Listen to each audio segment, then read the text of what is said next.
Farouche opposant aux 80 km/h, François Sauvadet avait été parmi les premiers à se réjouir de l'assouplissement de la mesure un an plus tard.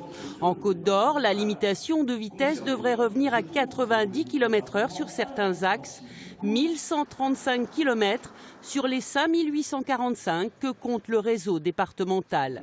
1135 km scrutés à la loupe par l'Observatoire de sécurité routière dont la création a été actée ce matin.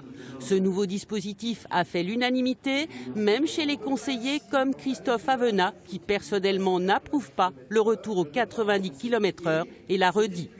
Je veux surtout que cet observatoire, s'il constate une hausse de la mortalité, ait la possibilité, même si ça n'est pas populaire, de dire, eh bien écoutez, nous nous sommes trompés, il était mieux de rester à 80 km/h et qu'on soit capable de revenir en arrière.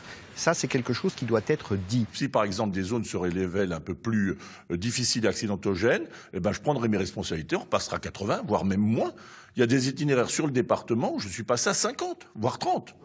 Avec la création de ce nouvel observatoire, François Sauvadet n'exclut pas non plus à l'avenir de pouvoir repasser d'autres portions à 90 km/h en fonction des chiffres de l'accidentologie sur les routes départementales.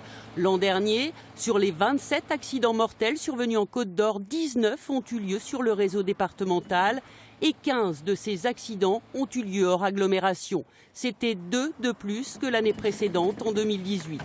Des accidents qui, il faut le préciser, n'étaient pas tous dus à une vitesse excessive, même si elle reste un facteur aggravant.